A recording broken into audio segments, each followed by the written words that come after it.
우리 빌립보서 4장 6에서 7절 이제 세 번째 시간인데요. 그 염려 없는 인생은 여러분 없습니다. 염려 없는 인생은 없는데 사람은 다 누구나 염려를 다 하죠. 그 개인의 염려, 그리고 가정적으로 또 우리의 염려, 또 교회도 마찬가지예요. 교회도 여러 가지 염려들이 있어 왔죠. 그리고 또 있고, 뭐 더 구체적으로 들어가면 자녀들이 있는 가정은 자녀에 대한 염려들, 또 재정, 경제, 관계에 대한 염려, 뭐 교회는 사역이나 또 뭐 우리 이제 이것도 경제에 속해하긴 했지만 우리의 노후에 대한 어떤 염려. 벌써 제가 40 중반이니까 벌써 문득 10년, 20년 후가 이제 얼마 안 남았다는 생각이 전 들어요. 예전 때도 제가 비슷한 이야기 했던 것 같은데 시간이 진짜 빠르다. 저 곧 은퇴할 것 같은 느낌이 늘 그런 느낌이 계속 저에게 있어요. 이제 그래서 시간이 정말 빨라요. 여러분들 만났던 때가 진짜 엊그저께 같은데 그 어찌 보면 아주 파릇파릇하고 그럴 때 엊그저께 같은데 이제는 적은 나이가 아니게 된 우리를 지금 보고 있습니다. 물론 여러분 아직 젊어요. 뭐 네, 제가 이렇게 시간이 정말 빠르다는 느낌을 제가 계속 받고 있어요. 그런데 여러분, 이러한 염려가 우리의 삶 가운데 우리를 끌어가면, 이런 염려를 그냥 방치하면 여러분 이건 굉장히 무서운 일로 나아가게 돼요. 우리 머릿속에서 계속 이 염려들이 재생산되고, 그리고 그 염려들이 우리의 삶을 잠식해 가기 시작합니다. 그래서 이 염려 그리고 불안, 이러한 것들이 우리 삶을 망치는, 또 우리가 속한 그 공동체를 망치는 일로 흘러가게 돼 있어요. 그리고 이 염려와 불안은 전염성이 굉장히 뛰어나요. 그 출애굽기 할 때 이스라엘 백성들을 보세요. 그들이 염려하고 불안하기 시작하고 그러할 때 이 염려가 이스라엘 전역에 모든 이스라엘 백성들에게 삽시간에 다 퍼져서 통곡하고 모세를 향해서 우리가 다시 애굽으로 돌아가겠다고 그렇게 외쳤던, 근데 몇 사람이 앞에서 주동하고 또 그러한 염려들을 나눌 때 이게 삽시간으로 퍼져가기 시작합니다. 그리고 그 공동체를 무너지게 하는 그런 일이 되기도 하는 것 같아요. 그래서 이 염려를 안 하고 싶은데, 누가 염려하고 싶은 사람이 누가 있겠어요. 이 염려에서 벗어나고 싶은데 이 염려에서 벗어나기가 정말 쉽지가 않다. 우리는 어떻게 염려하지 않을 수 있을지, 우리의 그 삶을, 또 우리의 가정과 우리의 공동체를 어떻게 지킬 수 있을지, 여기에 대한 지혜를 얻을 수 있는 본문입니다. 물론 이제 기도와 연관이 돼 있겠죠. 그래서 먼저는 왜 우리는 염려하는가를 생각해 보면 좋겠어요. 우리는 그냥 자연스럽게 당연하게 염려하는 게 그냥 자연스러운 일이잖아요. 그런데 왜 우리는 염려하는가? 나는 왜 염려하는가? 근데 이 염려를 잘 살펴보면 우리에게 있는 그 통제권이 이걸 상실할 때, 우리의 통제권이 우리의 손에서 벗어날 때, 그때부터 염려가 일어나기 시작합니다. 앞에서 이야기했듯이 자녀에 대한 염려가 부모들마다 다 있는 것 같아요. 어린 아이에서부터 또 장년에 이르기까지. 그런데 이걸 잘 살펴보면 이 부모의 통제권 아래, 부모의 뜻대로 부모 아래 거할 때는 크게 염려하지 않습니다. 부모의 말에 순종적인 친구들 있잖아요. 그 자녀가 그 부모의 통제 아래 있을 때는 크게 염려하지 않아요. 잘 자라고 있구나, 이렇게 생각하죠. 그런데 아이들이 커가기 시작하면서 부모의 통제권에서 벗어나기 시작해요.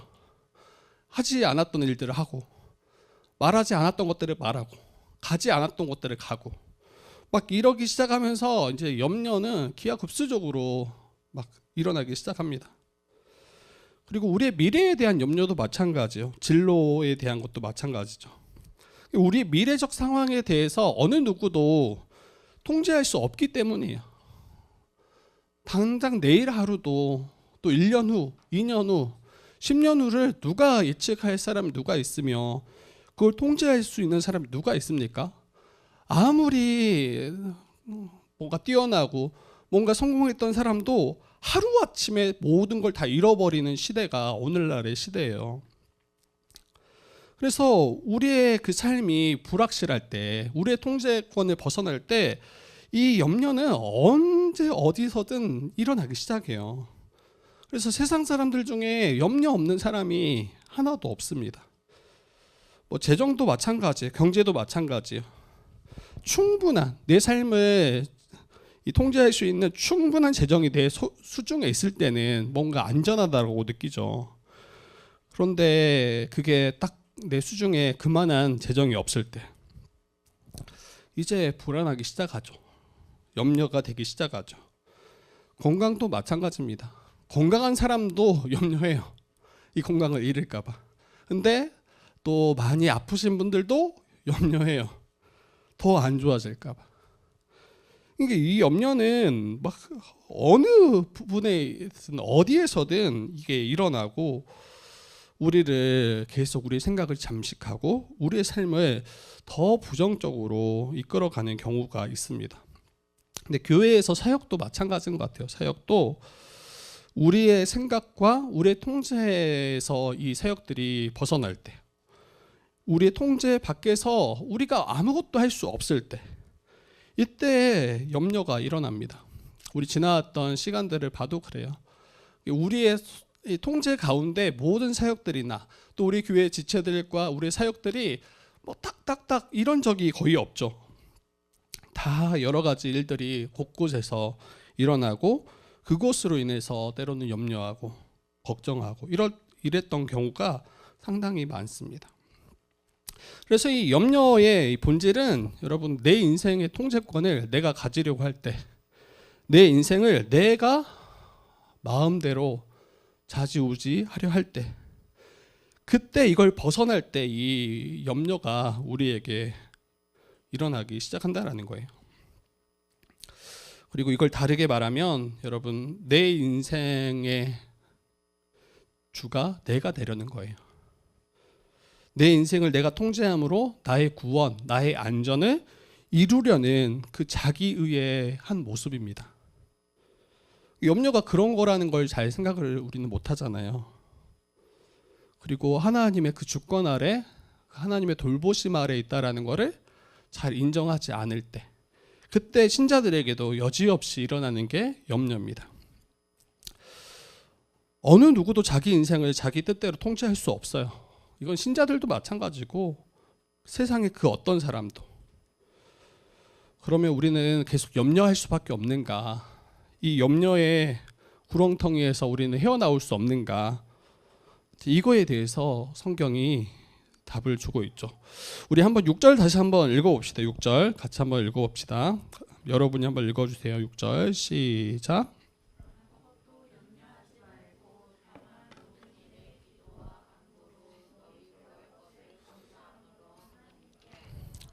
네, 여기 바울은 빌립보 성도들에게 이렇게 권면해요. 아무것도 염려하지 말라. 뭐 어떤 건 좀 염려하고 어떤 거 이 정도는 염려하지 마라. 뭐 이런 수준을 나누는 게 아니라 아무것도 어떤 것도 그 무엇도 염려하지 말라고 권면해요. 누구에게 권면하냐면 물론 성도들인데 지금 염려하고 있는 이들에게 권면하는 거예요. 그리고 앞에 4장 초반에 보면 이 유오디아와 순두개가 같은 마음을 품으라 권면하는데 지금 교회적으로 여러 가지 다툼 가운데 지금 굉장히 어려운 시기를 이 빌립보 교회가 지나가고 있는 것 같아요. 이제 교회 안의 다툼과 여러 가지 분란이 일어날 때 자연스럽게 염려들이 일어나잖아요. 그것뿐만 아니라 우리의 모든 삶이 염려 가운데 있는데 그때 그러한 자들에게 계속해서 염려하고 있는 자들에게 지금 바울은 권면합니다. 아무것도 염려하지 말라. 이 말은 염려할 일이 없기 때문에 염려하지 말라는 게 아니죠. 염려할 만한 상황들이 계속 있을 그때, 염려가 충분히 몰려올 만한 그때에 염려하기를 멈춰라라는 거예요. 어떻게 멈춥니까? 계속 염려가 되는데. 근데 앞서 이야기 드렸지만 내 통제에 벗어났을 때 이 염려는 아주 그냥 무시로 우리에게 일어난다니까요. 근데 어떻게 그러면 이 염려가 우리에게 벗어날 수 있나, 이겨낼 수 있나 할 때는 여러분, 우리의 이 통제권을 주님께 드리면 돼요. 내 인생의 통제권을 내가 주려 하지 않고 주님께 나의 인생의 통제권을 맡겨드릴 때 그때 가능합니다. 내가 나의 안전을 통제하려고 할 때 여러분 여지없이 불안하기 시작할 거예요. 그런데 아버지 되시는 하나님께 나의 삶을, 나의 통제권을 내어드릴 때 하나님이, 우리 주님께서 저와 여러분의 안전을 지키시겠다라고 이야기하는 거예요. 이 말은 앞으로 하나님께 맡겨드린 삶, 하나님께 나의 통제권을 내어드릴 때 아무런 문제 없을 거다, 아무런 어려움 없을 거다, 이런 이야기 하는 게 아니죠. 그 가운데 하나님께서 우리를 지키시겠다라는 이야기예요. 우리는 어떻게 하나님께 우리의 통제권을 내어드릴 수 있는가 할 때, 왜 내어드릴 수 있는가 할 때 우리의 삶을 주관하시는 그 하나님이 어떤 분인가를 좀 잘 기억하셔야 돼요. 하나님이 어떤 분이기에 나의 삶의 통제권을 내어드릴 수 있는가? 하나님은 선하시다.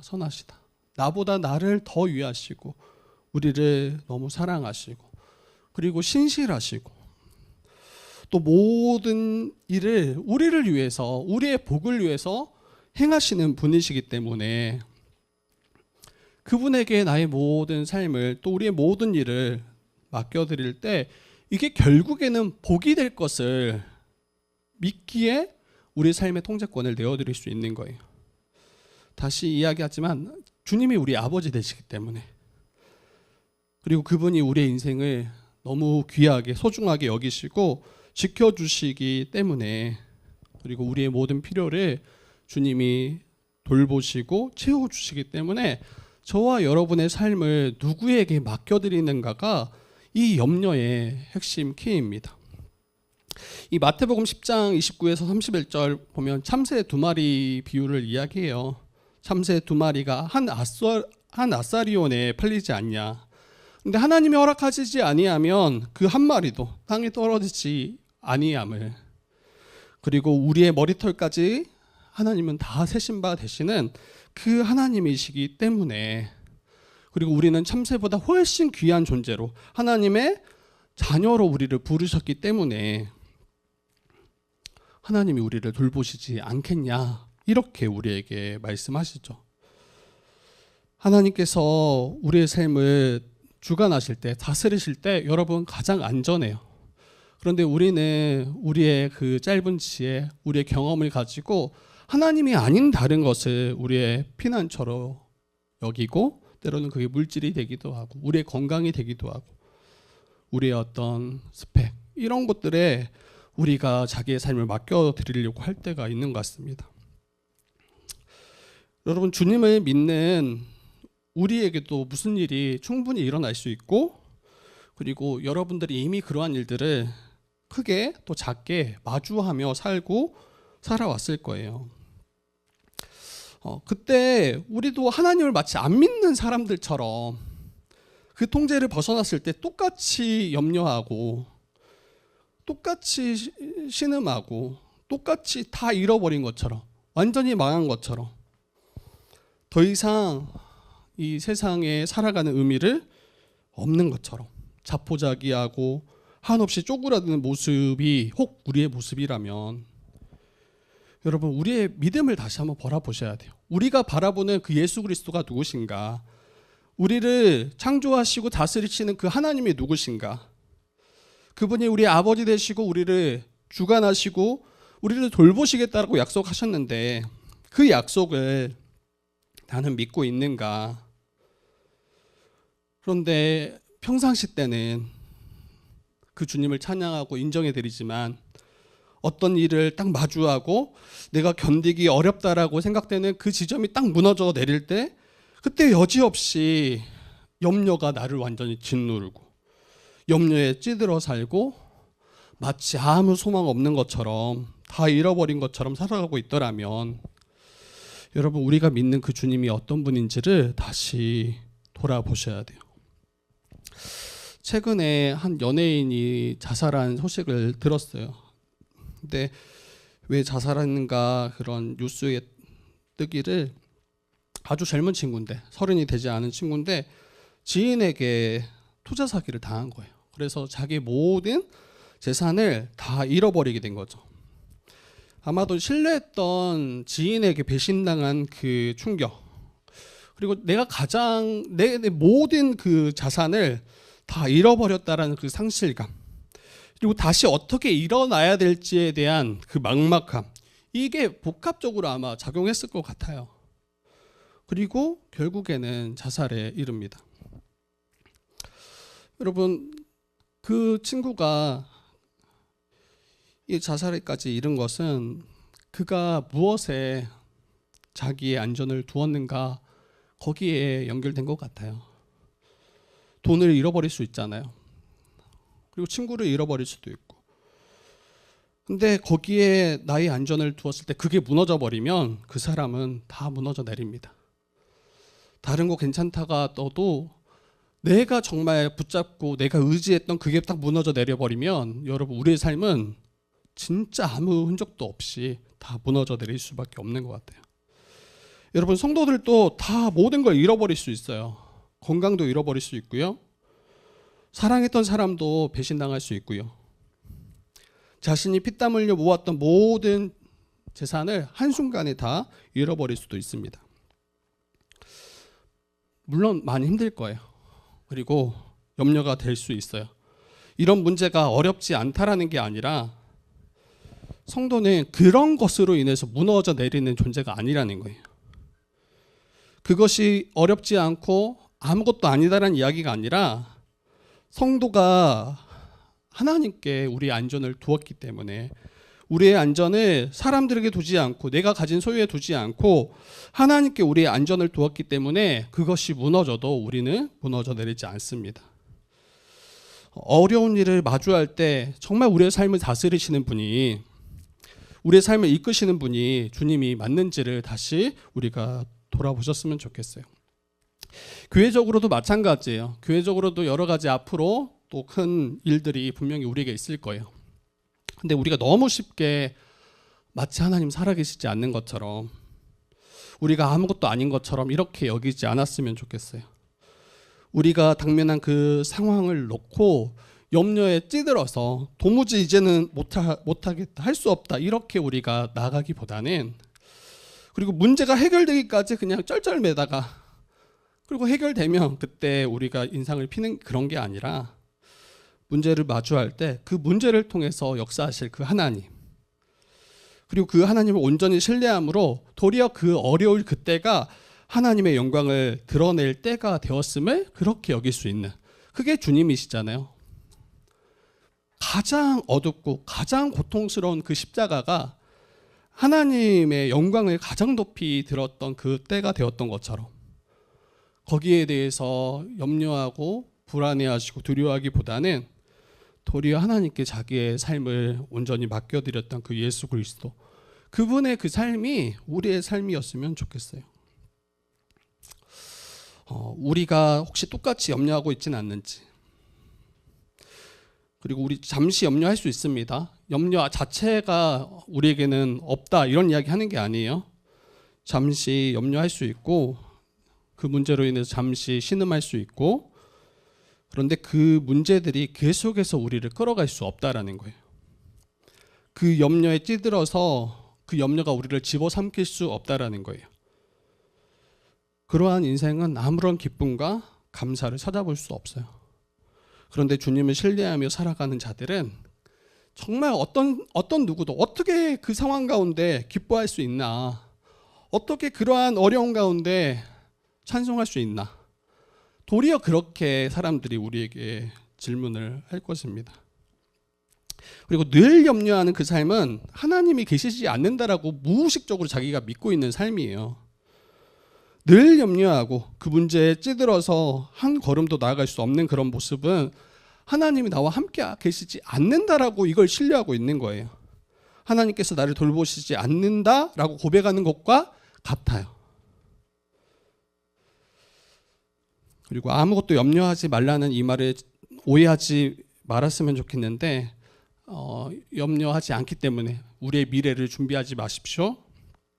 어떤 일을 할 때 이 염려를 딛고 이걸 준비할 수 있는 그런 것들조차 필요 없다. 뭐 이런 이야기 하는 거는 결코 아니죠. 여기서 말하는 것은 염려, 걱정, 두려움이 가득해서 그 사람을 완전히 짓누르는 거. 그리고 그 일로 쩔쩔매고 마치 믿음을 잃어버린 것처럼 살아가는 거. 이것이 우리에게는 경계하고 신자로서는 합당하지 않음을 이야기하는 것입니다. 그러면 여러분, 나의 안전을 주님의 손에 맡겨드리는 그 일이 구체적으로 어떻게 이게 실행되냐면 기도하는 거예요. 기도하는 거. 어떻게 하나님께 우리의 삶을 맡겨드리고 또 우리가 당면한 그 염려를 멈추는가 할 때 여러분, 기도하는 것을 통해서 가능합니다. 염려를 극복하는 답은 모든 일에 기도와 간구로 그 하나님께 감사함으로 아뢰는 것. 이게 우리가 염려에서 벗어날 수 있는 길이에요. 성경은 염려하지 말라고 이야기하고 기도하라라고 이야기해요. 염려하지 말아라. 그리고 다만 기도하라. 근데 기도하지 않으면서 염려하는 거, 이게 이제 문제인 거예요. 계속 염려하는 상황이 있을 때 기도하지 않고 엎드리지 않고 하나님께 간구하지 않고 염려만 계속하는 거. 계속해서 그 상황과 그 문제에 대해서 이러니까 나는 어려울 수밖에 없고 힘들 수밖에 없고 지칠 수밖에 없고, 그런데 다 하는데 기도만 하지 않는 거. 여러분, 이게 이제 신자가 만약 그러하더라면 굉장히 불행한 삶이 될 것입니다. 그리고 전에도 이야기했지만 어떤 분들은 어떤 문제가 딱 마주할 때 이렇게 반응해요. 아니, 힘들어 죽겠는데 지금 기도가 나오냐는 거예요. 기도할 힘도 없다는 거예요. 그래서 기도하라는 거예요. 이게 참 기도 안 할 수많은 우리의 이유를 들이대잖아요. 힘들면 힘들어서 못하고, 조금 나아지면 기도할 만한 게 아니어서 기도 않고. 그러니까 여러분, 성경이 뭐라고 하는지를 우리가 보셔야 돼요. 힘드니까 기도하라는 거예요. 여러분, 정말 힘들면 기도하라는 거예요. 힘들 때 기도가 나옵니까? 이렇게 물으시면 기도하세요. 기도하세요. 이렇게 염려 가운데 있으면서 기도하지 않는 분들은 문제를 해결할 그 답은 구하지만 기도가 답이라고는 생각하지 않는 분들이에요. 이 기도 자체가 이 문제를 해결하도록, 이 문제를 이기도록 주신 하나님의 솔루션인데, 그 솔루션만 빼고 다른 걸로 어떻게든 그 문제를 벗어나고 염려하지 않는 걸 구하는 것과 같아요. 이게 얼마나 어리석습니까? 그걸 해결하고 이겨내도록 기도하라고 명령하시는데 힘든데 어떻게 기도하냐는 거예요. 이게 이제 문제가 됩니다. 그리고 이걸 가장 우리에게 이렇게 속삭이고 우리에게 심어주는 대상이 바로 사단이에요. 사단은 우리에게 계속 우리에게 마음속에 속삭일 거예요. 지금 기도할 수 없는 상황이야. 너무 바쁘고 분주하고 여전히 내가 처리해야 될 일들이 쌓여 있고, 그리고 은연중에 네가 기도한다고 바뀌지 않아. 네가 기도한다고 뭐가 달라지겠어? 이러면서 기도하는 것이 아무런 의미가 없는 그러한 일처럼 만들어버립니다. 왜 이렇게 사단이 우리에게 그렇게 우리를 속이고 미혹하냐는 거예요. 여러분, 기도하면 되기 때문이에요. 기도의 능력을 사단이 더 훨씬 믿기 때문이에요. 우리보다 기도의 능력을 훨씬 신뢰하고, 이 사람들이 기도만 하지 않게 하면 이 사람 내가 넘어뜨릴 수 있을 텐데. 여러분, 그런 확신을 가지고 사단은 우리에게 역사해요. 기도하면 지난주에 말씀드렸던 것처럼 구하는 자에게 주셔요. 찾는 자에게 찾게 하시고 두드리는 자에게 열어주세요. 기도할 때 반드시 하나님이 우리에게 응답하시고 그 기도 가운데 역사하시는 분이 우리 하나님이세요. 그렇기에 사단은 기도가 생각조차 나지 않도록, 기도하지 않아도 아무렇지 않도록, 그리고 기도하지 못할 정도로 정신 차리지 못하게 계속 여러 가지로 우리를 혼란케 하고 다른 것에 마음을 빼앗게 하고 우리를 흔들어 댈 것입니다. 여러분, 마음의 상태가 어떠하는 건 두 번째 문제예요. 여러분 마음 상태가 어떠한지 저도 잘 모르겠어요. 근데 어떤 분들은 지금도 정말 힘든 분도 있을 거예요. 마음의 상태가 완전히 다 무너져 내려서 일어날 힘조차 없는 분들도 있을 거예요. 그때 기도하겠다라고 정하셔야 돼요. 염려가 몰려올 때 염려하는 것을 잠시 멈추시고 그때 기도하실 수 있어야 돼요. 염려한다라는 거는 그 상황이 좋지 않는 거잖아요. 네, 염려할 때 기도만 하지 않을 뿐더러 그 염려가 우리의 모든 좋은 것들을 다 앗아갑니다. 성도의 교제의 기쁨도 다 앗아가고요. 하나님을 예배하는 기쁨도 다 앗아가고요. 신자로서 누릴 수 있는 모든 유익을 다 앗아가 버려요. 염려하기 때문에. 그때 하나님께 집중하지 못하고 우리의 문제에 집중하기 때문에. 그 예배의 자리가 하나님의 은혜를 부어주시는 자리임에도 불구하고 하나님께 집중하지 않고 우리의 문제에 집중할 때 전혀 듣지 않죠. 들을 수도 없고, 그렇기 때문에 그 말씀에 반응할 수도 없고 또 기도할 수도 없고. 이 염려가 굉장히 우리에게 무서운 그런 부분인 것 같습니다. 그래서 마음의 상태 저도 잘 모르겠어요. 그리고 저도 알아요. 저도 어떤 마음인지 알아요. 기도하고 싶은 마음이 안 들잖아요. 그때 기도하세요. 그게 주님께 엎드리는 거고 자기의 삶을 맡겨드리는 거예요. 누가 막 어떤 분들은 정말 부럽죠. 막 기도의 함의 기쁨을 누리고 시간 가는 줄 모르고 기도하고, 할렐루야. 정말 그런 분들 너무 감사하고 더 기도하셨으면 좋겠고, 혹시 내 마음의 상태가 기도할 마음이 혹 없다 할지라도 염려가 몰려올 때 그거 잠시 멈춰두고 여러분 그걸 가지고 기도하세요. 그러면 하나님은 그 자녀된 우리를 버려두시지 않습니다. 그 기도를 통해서 하나님께서 역사하시고 또 우리가 당면한 그 문제를 통해서 저와 여러분이 더 성숙한 자로 빚어가시는 도구가 되게 하실 거예요. 여러분, 우린 정말 기도를 어떻게 생각하는지, 지금 3주째 기도에 대해서 이야기하잖아요. 근데 제가 한 주 살아보니까 저에게도 만만치가 않더라고요. 근데 여러분들도 저랑 비슷한 분도 있겠다. 그래서 어떻게든 기도하려고 지금 몸부림치고 있어요. 오늘도 한 2번 정도 교회 계속 있으면서 중간중간에 계속 기도했는데 만만치 않더라고요. 근데 기도할 때 진짜 기쁨이 있어요. 또 기도할 때 그 주님이 함께 하신다라는 그러한 마음이 내 안에 가득 차는 것을 느끼게 합니다. 운동이랑 마찬가지예요. 운동하기 전까지 진짜 힘들고 운동하면 또 좋다고 다음에 또 해. 근데 또 막상 운동하려고 하면 또 힘들고, 약간 기도도 좀 우리의 영적인 체력을 기르는 그 과정들이 필요한 것 같습니다. 이제 마지막으로 한 가지만 좀 더 이야기할 텐데, 여러분 기도할 때 그러면 어떤 일이 일어날까? 이게 마지막 우리 다룰 건데, 우리 한번 7절 한번 같이 읽어볼까요? 7절 같이 읽어보겠습니다. 같이 7절 읽어보겠습니다. 여러분만 읽어주세요. 시작.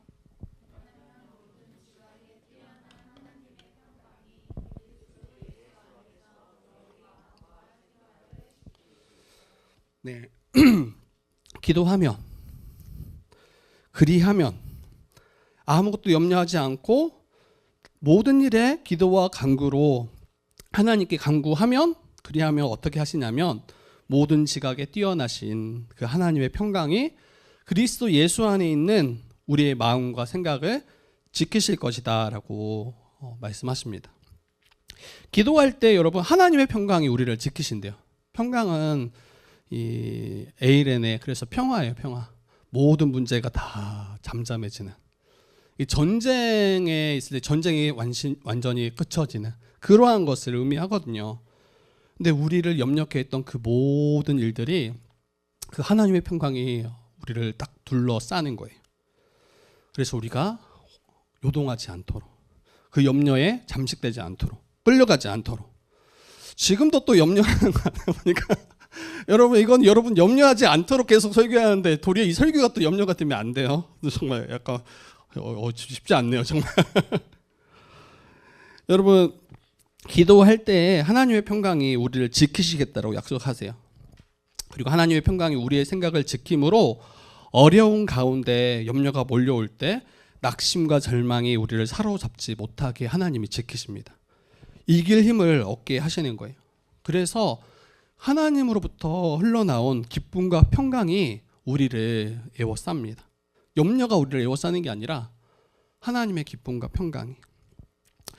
불안과 염려가 몰려오는 상황인데, 어려운 상황인데 어떻게 기쁨과 평강이 넘칠 수 있습니까? 하나님의 평강이 우리에게 임하면 여러분 이게 가능하다라고 말하는 거예요. 이 지각이라는 단어 있잖아요. 하나님, 모든 지각에 뛰어난 하나님의 평강. 이 지각이라는 말은 이제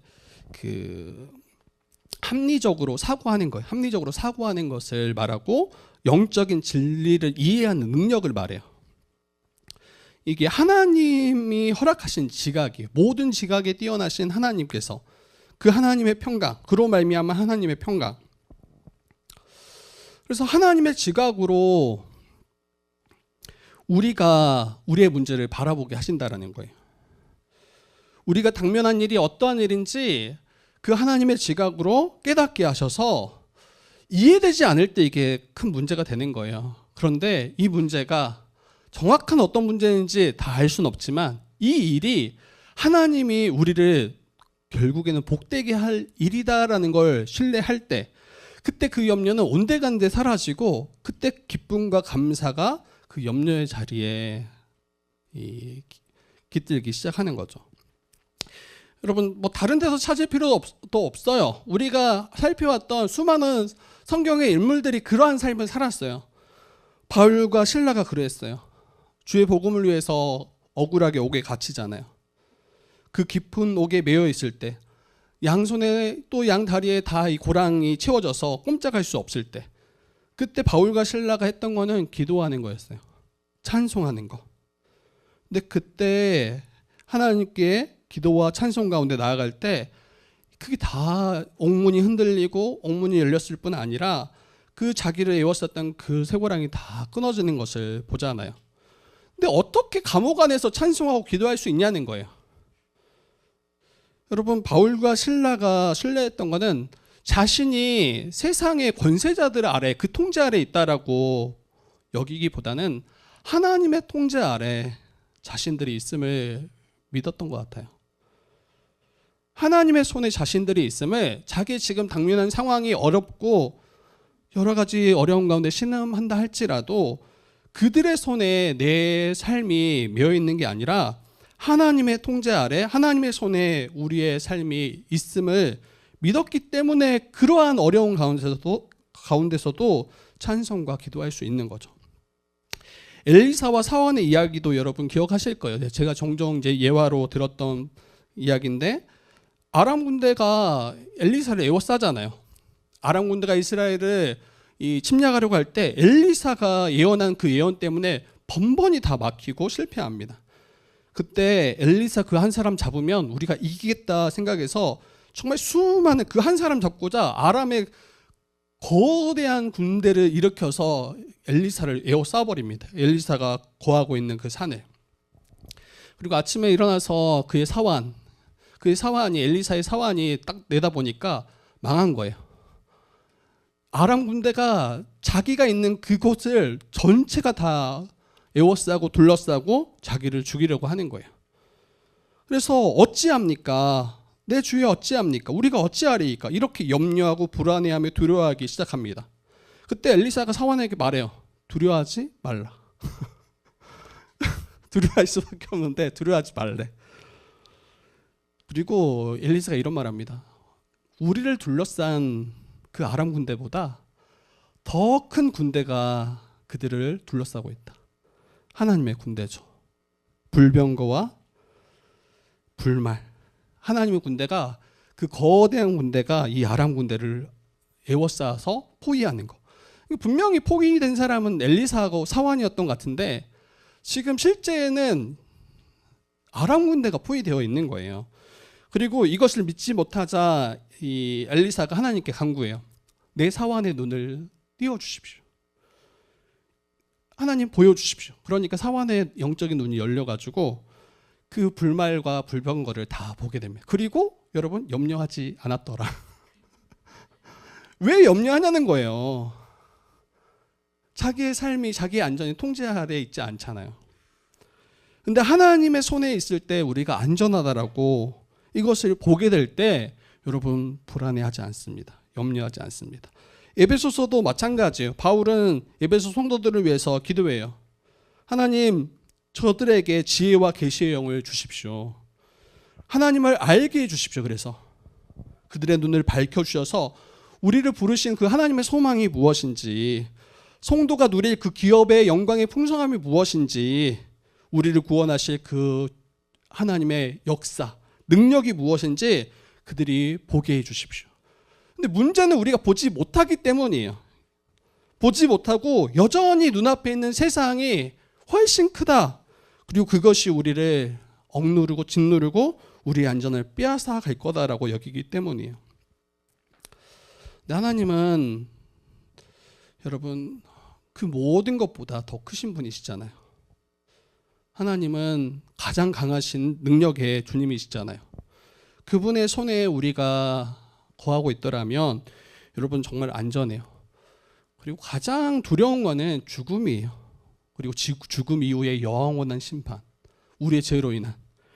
근데 우리 하나님께서 그 죽음과 사망을, 이 죄와 사망을 예수 그리스도를 통해서 다 이기셨잖아요. 그 죄와 사망을 다 깨뜨리셨잖아요. 그래서 우리를 가장 안전하게 우리를 지키셨잖아요. 이것만 봐도 하나님이 우리에게 당면한 그 문제들 가운데 우리를 버려두시거나 우리를 지키시지 않는 분이라는 걸 신뢰하셔야 돼요. 그리고 혹시 우리가 이 땅을 살아갈 때 그 마주한 일들이 여전히 어렵고 풀리지 않고 그것이 문제라고 여겨질 그때에도 하나님을 신뢰하셔야 돼요. 여러분 바울은 3번이나 간절히 하나님께 간구했던 기도의 제목이 있어요. 자기에게 육체의 가시가 있다라는 거예요. 육체의 가시가 있다는 거예요. 근데 이걸 이제 학자들은 큰 그런 질병이었을 거다, 질환이었을 거다. 뭐 눈이나 아니면 여러 가지 곳에 질환 때문에 굉장히 큰 고통을 당하고 있었을 거다. 간절히 기도해요, 바울이 이를. 근데 하나님께서 뭐라고 말씀하시냐면 내 은혜가 족하도다. 그리고 괜찮다라고 하시는 거예요. 그리고 이게 너에게 유익이라고 하는 거예요. 왜냐하면 너가 아무런 어려움이 없을 때 도리어 이것으로 인해서 너가 자만할 것이기 때문에, 도리어 하나님을 의지하지 않고 또 자기를 의지할 것이기 때문에. 그래서 혹시 우리의 삶의 문제가 여전히 혹 있더라면 저는 비슷할 것 같아요. 우리의 은혜가 이미 족하다, 충분하다. 도리어 그러한 가시가 우리를 안전하게 지켜주시는 하나님의 은혜의 도구요 방편일 수 있음을 우리가 기억하셔야 돼요. 때로는 그게 자녀이기도 하고, 때로는 그게 관계 가운데 있기도 하고, 때로는 어떤 분들은 재정에 가난에 있기도 합니다. 근데 여러분 중요한 것은 이러한 문제들을 어떻게 바라보는가. 모든 지각이 뛰어난 하나님, 그 하나님께서 우리의 눈을 열어주실 때 그 하나님으로 말미암은 평강이 우리를 에워쌀 것이고, 그리고 그 평강으로 말미암아 예수 안에 있는 우리의 마음과 생각을 지켜주세요. 여러분 호랑이에게 물려가더라도 정신만 차리면 산다고. 문제는 우리의 마음과 생각이에요. 우리 지금 당면한 상황과 그러한 어려움들이 본질이 아니라 이 문제를 어떻게 인지하는가에 대한 우리의 생각, 마음. 완전히 망했다라고 생각하면 그건 여러분 진짜 망한 거예요. 그렇게 말하잖아요. 저희 아들이 가끔 그렇게 말해요. 아빠 망했어. 이런 이야기를 해요. 가끔 친구들이 쓰는 표현 가져온 것 같아. 그래서 엄마가 듣고 있다가 선아 그런 표현 쓰는 거 아니야. 이건 완전히 끝났을 때 쓰는 표현이라고 아내가 선이한테 가르치는 거예요. 근데 본인도 모르게 다른 사람들이 쓰고 있으니까 너무 쉽게 그렇게 말해요. 내 인생은 망했어. 끝이야. 아무런 소망이 없어. 근데 신자는 그렇지 않습니다. 신자는 기도할 수 있잖아요. 기도할 수 있고 그 염려를 이길 수 있는 능력이 이미 주님께서 우리에게 허락하셨잖아요. 그래서 하나님의 평강이 우리를 지키실 뿐 아니라 저와 여러분의 생각과 마음을 지키시잖아요. 그러면 돼요. 전 너무 감사했던 게 지난번 나들이가 계속 저에게 다시 이렇게 이 말씀 보니까 또 기억나요. 저 죽을 뻔했거든요. 진짜 영적으로 완전히 깔릴 뻔했어. 정말 주님 어찌합니까 진짜. 여러분들에게 별일 아니었을 수 있을지 모르지만 저한테는 진짜 큰일이었어요. 진짜 주의 뜻 교회야 진짜 절체정명의 위기. 뭔 일인지도 모르죠. 그런데 하나님이 제 생각을 딱 지키셨어요. 너 이번만 그런 거 아니잖아. 늘 그랬잖아. 이 생각이 딱 한 번 드니까 진짜 아무런 문제가 안 됐어요. 진짜 아무런 문제가 안 됐고 진짜 너무 홀가분한? 그렇지. 정말 이 생각을 제 마음을 지키시는 게 무엇인지 너무나 알 수 있었어요. 그런데 그러면 앞으로의 문제들이 괜찮냐? 아마 또 염려할 거예요. 그런데 그 염려가 우리를 끌어가지 않도록, 그 염려가 우리를 짓누르지 않도록 다시 기도할 수 있었으면 좋겠어요. 그리고 이게 단순히 여러분 교회적 상황이 아니에요. 여러분의 가정에서, 또 여러분의 직장에서, 또 여러분의 모든 삶의 영역에서 그때 모든 지각에 뛰어나신 그 하나님께 염려를 멈추고 나는 기도하는가, 이것을 다시 한번 점검하시고 정말 기도하는, 또 기도하기를 힘쓰는, 또 그로 말미암아 이 평강을 누리는 저와 여러분들 되기를 주님의 이름으로 부탁드립니다.